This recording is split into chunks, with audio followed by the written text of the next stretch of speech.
Welcome, everyone, to the Sports Injury Central Divisional Round podcast. I'm Thomas Casale with Pro Football Doc David Chao. Well, Doc, here we are, Divisional Round. It's the best of the best. We're going to break through all the games, look through some of the main injuries. Now, I know we're going to go in order, Doc, but I know you're chomping at the bit to get to that Tampa Bay game and talk about some of those defensive players. Well, there's stuff in every game. Certainly we're looking forward to some better matchups this week. There were some blowouts last week. But the injuries, there's always stuff there to talk about. But obviously, injuries isn't the only thing for where you to make your decision. But we'll talk about some of how it all plays together. Yeah, and as we talk about these games, you'll see our field views come up on the screen here. You can see all that stuff and all our articles at sixscore.com, on Twitter at ProFootballDoc, and make sure to subscribe here on YouTube for all our videos. So, Doc, the first game on Saturday is an interesting one. It's Tennessee. They're a 3.5-point favorite over the Cincinnati Bengals. We have both teams pretty healthy. I said here last week that I was going to fade the Titans in the next round, but I don't like what's going on the Bengals defensive line. We wrote an article about it this week over at sixscore.com. To me, that's the big question is, can the Bengals defensive line hold up against Derrick Henry and that Titans running game? We had a couple of reds here on the Bengals defense. What do you see here? Well, it's the playoffs, right? And so a lot of times the lines are where the games are won and lost. I mean, it's down and dirty playoffs. For the Bengals, they come off a nice win against the Raiders. I love how Joe Burrow and company didn't literally celebrate a lot. They just said, yeah, we were supposed to win that game. I like that. But Larry Ogunjobi is done for the season, and he's on injured reserve. So that's a big blow. He had some big plays in that Raider game. And their number one defensive lineman, Trey Hendrickson, is in the concussion protocol. It is a short week. They play on Saturday. But it is a good sign that on Tuesday, today is Wednesday, he was already limited practice. He needs to get in a full practice on Thursday or at least Friday in order to be cleared. If he doesn't, he will not be cleared. We say it's about 50-50 to clear the next week. Right now, I'd say it's a little better than 50-50 for the Bengals. He won't practice, much all week, but ultimately, Trey Hendrickson has a chance to play, and of course, the Bengals are coming out of their linebacker issues. But I think something to pay attention to is also the other side of the ball. The Tennessee Titans, Bud Dupree is very healthy now, being early season, his ACL. And they've got a stout defensive line, and the Bengals have still a couple of issues on the offensive line. Obviously, Riley Reif at right tackle. And in an interesting move, their original starting right guard for the season was activated off of injured reserve with a knee issue all season and then released. So that's kind of an interesting move. Yeah, Doc, and the Bengals are a team I know well. I've been on them since May. One of the reasons that I like the Bengals this year was I thought their defensive front was going to be very underrated, which it was. I mean, listen, Joe Burrow is Joe Burrow, but he doesn't play every position on the field. So, Hendrickson to me is very, very key to this game. We give the Titans a slight edge here. They're both teams pretty healthy with the overall score. 86-1 for the Titans, 82-1 for the Bengals. But, Doc, one thing I find interesting with this field view up here, and people can see, I'd like for you to explain, Derrick Henry's coming back, yet for the Titans, we give running back a red. Can you explain that to the people? Well, just look, he hasn't played yet, but yeah, as I suppose, but even though he's red, his six score and the running back six score is higher than you would imagine, just because a player is red. We're just calling attention to Derrick Henry there. Donta Foreman has played very well. But as we said in last week's video, and we haven't had a chance to do a new video on his practice video from yesterday, he looks maybe a little bit better, but not 100%. Look, book it. Derrick Henry's going to play. I think he will be effective. But once again, I still do not expect King Henry 30 carries, 200 yards. It would be great if he could get 15 carries and 100 yards and Donta Foreman the rest.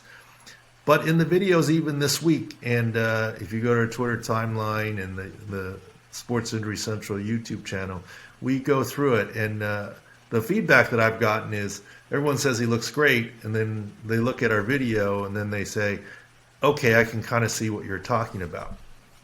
Look, 85% Derrick Henry is pretty darn good, right? And so he still can be effective. But this week, he looks about the same, a little bit better. He does take some contact this week, and Vrabel talked about it. They wanted him in more game situations. But if you look closely, when he does take contact in some of the video from Turin Davenport, Teresa Walker, Jim Wyatt, etc., when he does lower his shoulder for contact, he makes a point of shifting his weight to his left side as he runs, the quote healthy side. Look, he really looks good running the ball with the one cut on the left. On the right, he's a little tiny bit hesitant still. And that may be acclimation, that may be mental, there may be some just physical. This may be how he's had to do it as he's recovered. Maybe when the lights go on for game day, it'll be a little bit different. But we do not expect a Derrick Henry performance of old. In limited fashion, I think he's going to look quite good, but not 100% for him. Yeah, Doc, and I don't want to get too much into Cam Akers because we're going to talk about him in a little bit, but we're going to talk about how we've noticed a jump from the first game to the second game with him. I mean, I noticed him jump cutting a lot more. You being a doctor on an NFL sideline, is that sometimes mental in that first game back? Because you've mentioned Derrick Henry in the practice kind of favoring and leaning. Having a bad injury like that, does it take a game sometimes for a player to start feeling good mentally about that? Sometimes. I mean, look, Cam Akers, I think, talked about it a little bit. Look, physiologically, there's no way for him to make that big of a jump in 1 week. Does it really make a difference if he's 6 months out from injury or 6 months in 1 week? I mean, for Cam Akers. And same with Derrick Henry, right? He's about, 12 some weeks out from his surgery now, getting stronger. There is a mental side, but maybe where I got a little bit fooled on Cam was week 18, although it was, quote, a meaningful game, it wasn't. The Rams were still in the playoffs, and maybe with the actual playoff game and one game under his belt mentally, he could really let it go. So to me, the most impressive thing about Cam Akers is not 17 carries and for 55 yards. That's not a great average, but he just looked better and different this week than last week in terms of being explosive and pushing off. But with that being said, the most important or significant thing is he actually got 17 touches, and he looks better. But he's not 100%. Remember that one pass deep down the right sideline? It was underthrown, but if he were healthy on his right Achilles, he might have been able to stop on his right foot and push back and come back and get that ball, and it fell incomplete. So Cam is not 100%. I actually think Derrick Henry probably is closer to 100% than Cam Akers, but neither one is. Okay. And our biggest matchup difference in this game is the Titans' running game over the Bengals' rush defense, 85 to 73.3, and that obviously has to do with the Bengals' defensive line issues. But check back later in the week to see, once we know more about Hendrickson, we will adjust everything. And just so you know, from a betting perspective, this line opened 2.5. The pro bettors came hard on Tennessee. I think under three really intrigued them, and now it's 3.5, and it hasn't moved since. I do know odds makers think a lot of Bengals money coming this weekend. Joe Burrow, public underdog, so we'll see how that turns out. Our second game on Saturday, Doc, this is going to be an interesting one, I think. The Green Bay Packers, who are very healthy, we give them a score of 87.9. Against the San Francisco 49ers at 79.6. Now, Doc, before the playoffs, I bet the 49ers to win the Super Bowl at 35-1. My thinking was if they played the Packers, they match up pretty well with them with their running game. However, I probably wouldn't have made that bet if I knew Fred Warner and Bosa were going to be injured. So, what are you seeing with them, and what are their chances of playing on Sunday or Saturday? Well, actually, you're right. It's Saturday game. And remember, the 49ers played on Sunday, and they turn around and play on Saturday. And that's important mostly for Nick Bosa, concussion protocol. First practice of the week, he was DNP, unlike Trey Hendrickson, who was LP. So you really have to look today for an LP from Nick Bosa for him to have a reasonable chance to play. If he goes DNP today, you have to think he's not going to play. He needs an FP before he's cleared. And it's very unusual to go DNP, DNP, FP. The pattern is DNP, LP, FP, cleared to play. So those aren't absolute. Concussions aren't cookie cutter, but that's what needs to happen for Nick Bosa to play. For Fred Warner, we did get some pretty good video in the end where it's a standard inversion ankle sprain. They said it was like an injury earlier this season where he didn't really miss. I think Fred Warner plays. Can he have full cutting ability on his right ankle? Can't be sure. I mean, he was jumping up and down pretty good at the end of the Cowboys game. So I think Fred Warner actually does play. All right, Doc, now let's go to the other side of the ball for the Packers, their defense. The Zadarius Smith expected to come back. Jair Alexander expected to come back for the playoffs. Two key cogs for their defense. We have that yellow and a yellow-red here up on the field view. What are you expecting from both of those players? You know, if between Z Smith and Jair, if only one's going to play, I have to think it's Jair.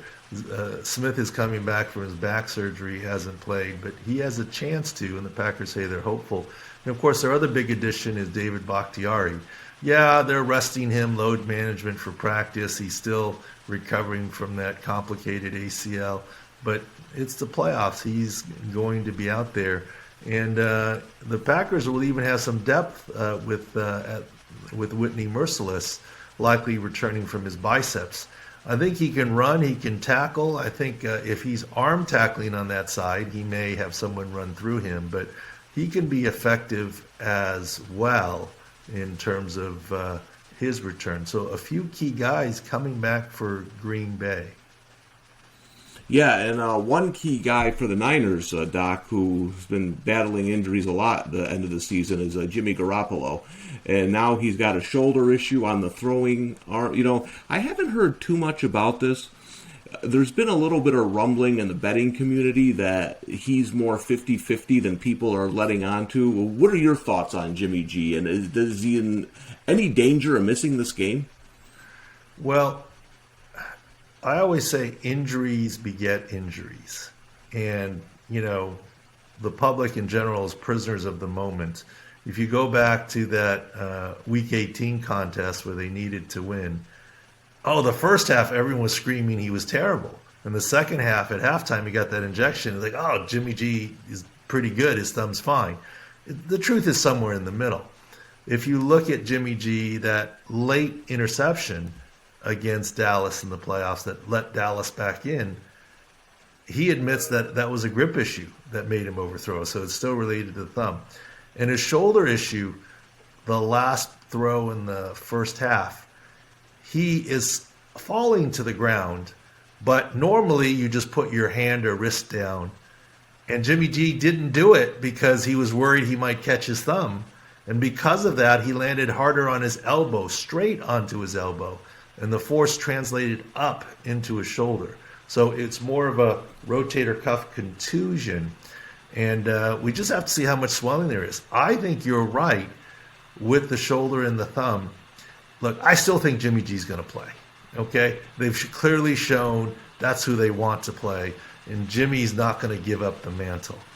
But once again, now you have two things going on, your throwing shoulder and your thumb. Now, how does that affect your accuracy? We've been saying before that we think Jimmy's throwing motion's been a little different as he's thrown underneath and tighter throws, shortened his arc, more not quite shot putting, but you get the idea because of the grip issue with his thumb. Now he's got a cuff issue, soreness, not tear.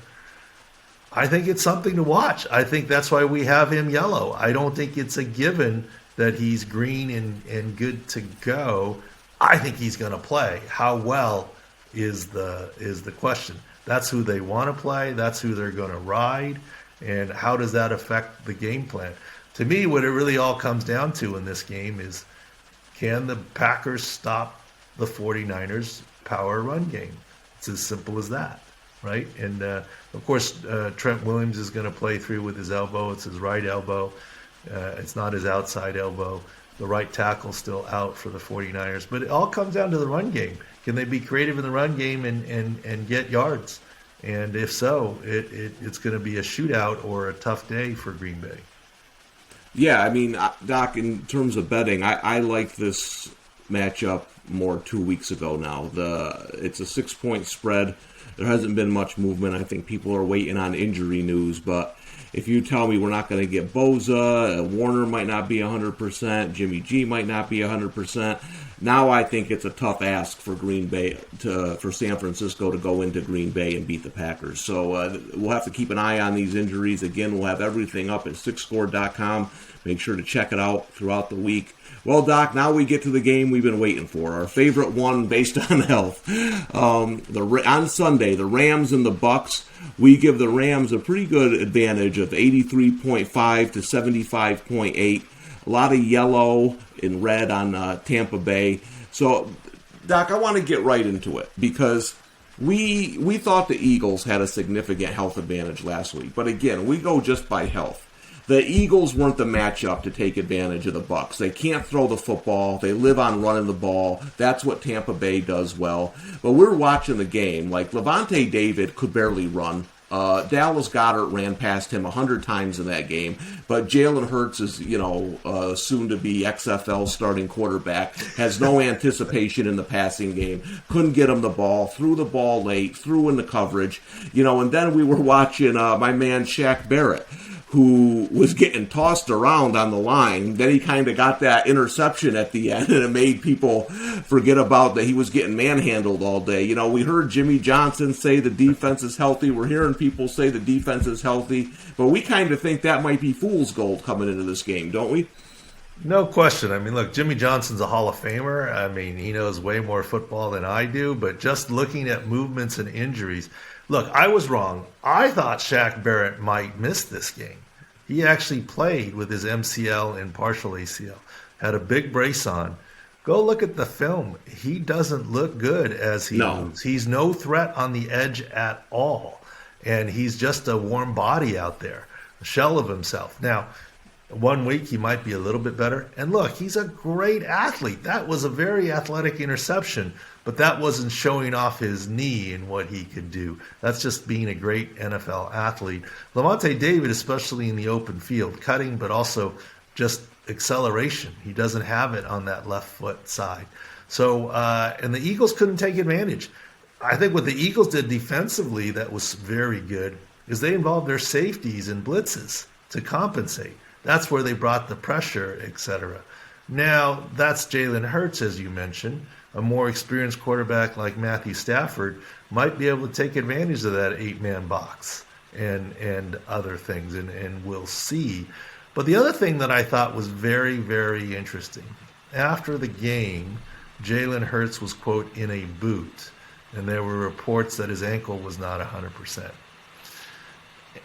Okay, yeah, he had an ankle injury at the end of the season. But if it's bad enough to be in a boot and he's not 100%, why on several option plays did he keep the ball versus hand the ball off to Miles Sanders, who looked like he could have gotten speed for the edge on the outside? Right. To me, if he's hurt, and it's a 50-50 ball, you hand it off, right? Right. And I don't know. I think I respect, I'm not as harsh as you are saying XFL, but I like Jalen Hurts. I just don't think he's a starting.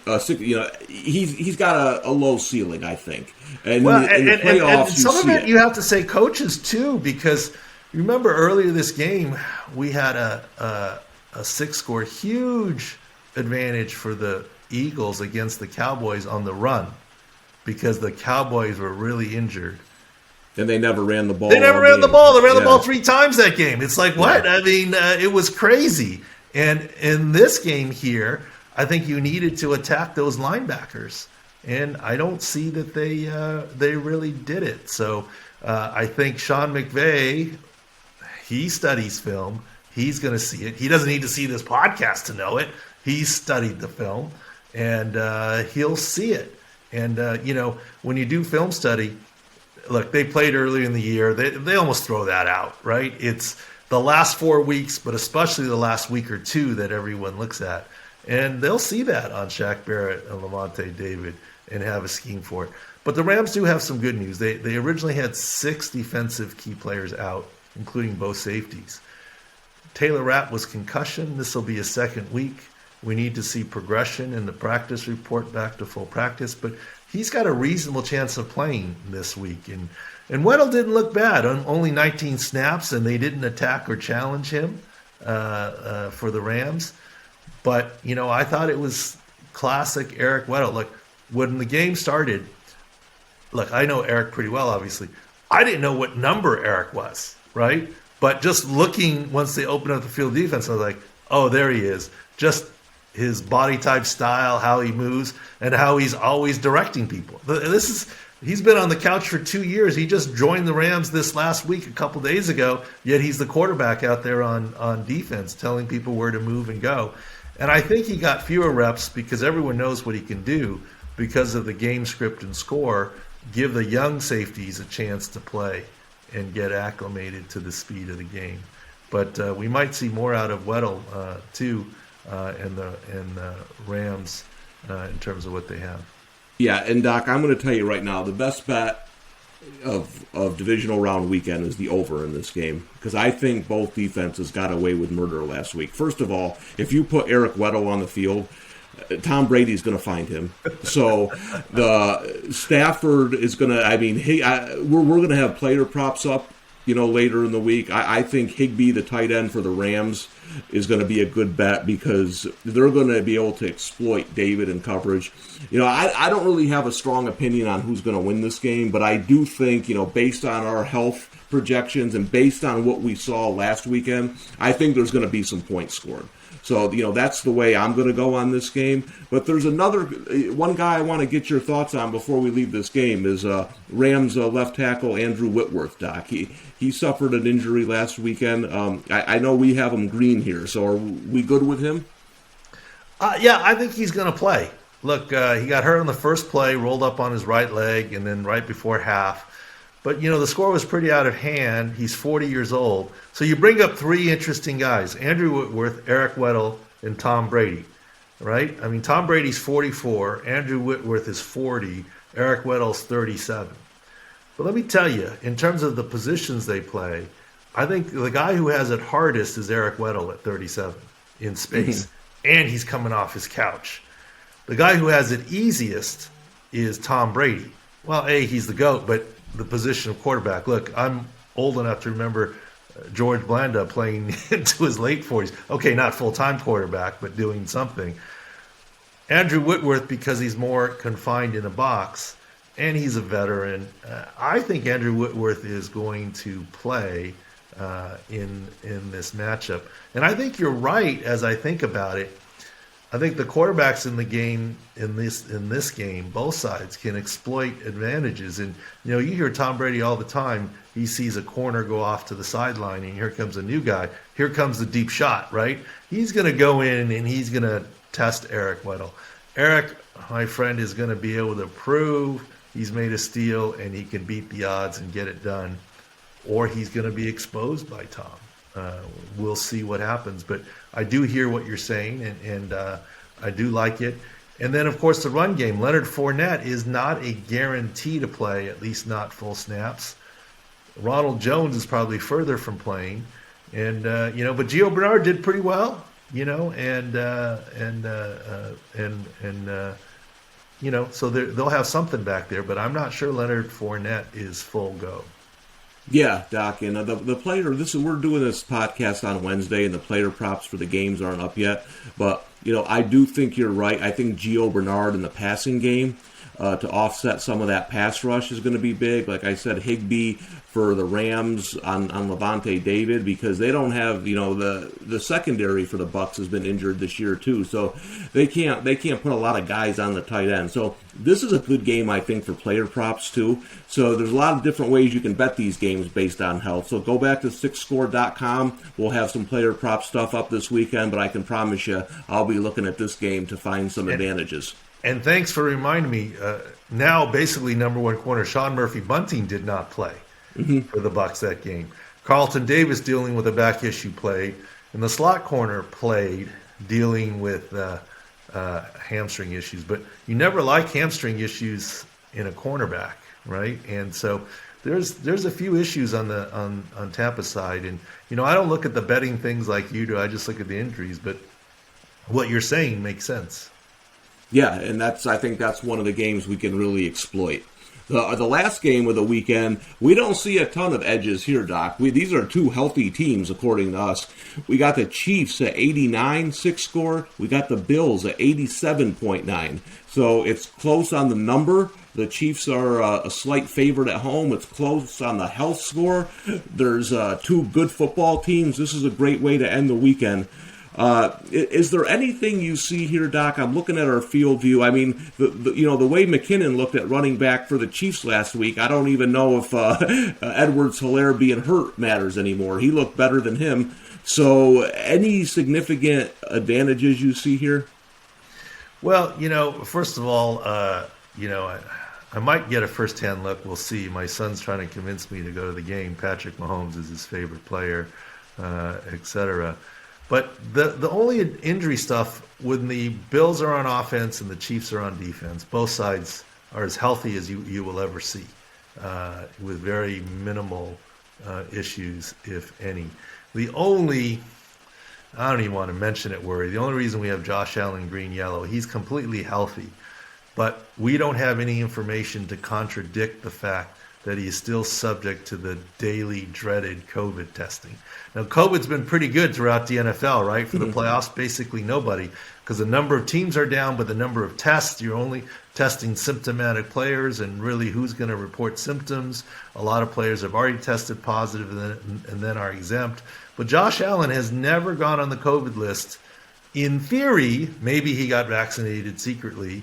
He likely is unvaccinated. And if he's subject to COVID testing, cross your fingers and make sure. I mean, if it pops up now, starting Wednesday, he's out. And I hope it won't happen since I'm saying it. But next up, the Chiefs on offense and the Bills on defense is where the matchups are going to be. You mentioned Clyde Edwards-Helaire. I thought he would make it back to play with an injection last week. Didn't. You're right, McKinnon looked good. But we were right saying Darrell Williams, with his toe, was a bigger deal than people were letting on. He didn't do much of anything, and a fresh McKinnon did pretty well. I still think it's Clyde Edwards-Helaire maybe coming back and being more effective than Williams, but of course McKinnon will get sprinkled in or used a lot. The big issue here is still the offensive line for the Chiefs. Look, it was great news that Orlando Brown is playing again. It was unusual to have a calf injury sit out and then return to play the next game. But, maybe that had to do with the fact that they were just kind of resting him in Week 18, just like Tyreek Hill, not so much worried about the number one seed. But Lucas Niang is out with that patella tendon. Orlando Brown is in, so some depth issues. They are on right tackle number 3, and that's a big deal. Remmers is out for the season. Niang is out for the season. And with that, the right guard shifts over. So the right side is where the potential advantages are, and the Bills have a very stout defensive line. If there's going to be a mismatch injury-wise, it's going to be on the Bills' defensive line over the Chiefs' offensive line, especially on the Chiefs' right side. And the Achilles heel for the Bills on defense is, at Thanksgiving, Tre'Davious White tore his ACL. And we all know Kansas City has a lot of weapons. So even if the number 2 guy steps up and can kind of manage with Tyreek Hill, you still have a lot of other receivers and Travis Kelce to deal with. So that's the side of the ball. The Chiefs on offense, can they protect Patrick Mahomes from the Bills' defensive line? And for the Bills, can they stop the passing game with their number 1 corner out? Yeah, Doc, and you make a good point, because I bet the Bills to win the Super Bowl, way long time ago, way before the season, when they had good odds. But, sometimes when a really good player gets hurt at some point in the season, we kind of forget about it.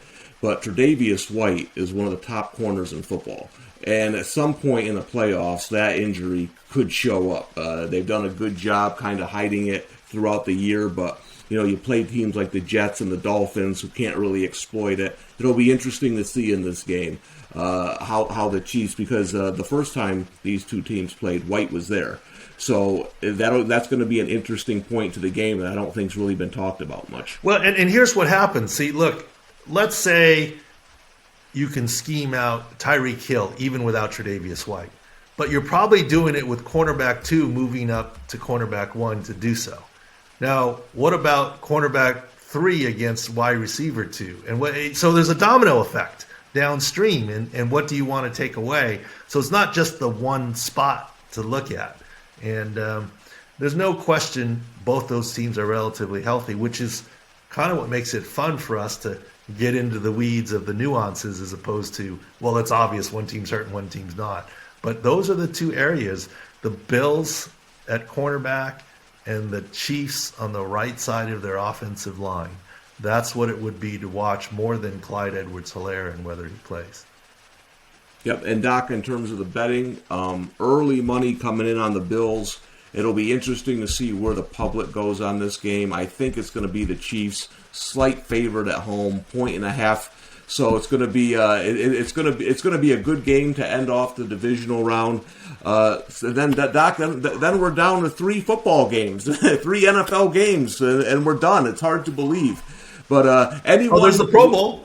Yeah, the Pro Bowl. We'll be all over the injuries on the Pro Bowl. But listen, we do a video and an audio podcast. I mentioned that we have the field views up. If you're listening to us, go to sixscore.com. We have all the field views right there, all the 6 scores, all the information at ProFootballDoc on Twitter, and make sure to subscribe to our YouTube channel for all our latest videos. Well, Doc, that's it for the divisional round. We'll see you next week for the 2 championship games.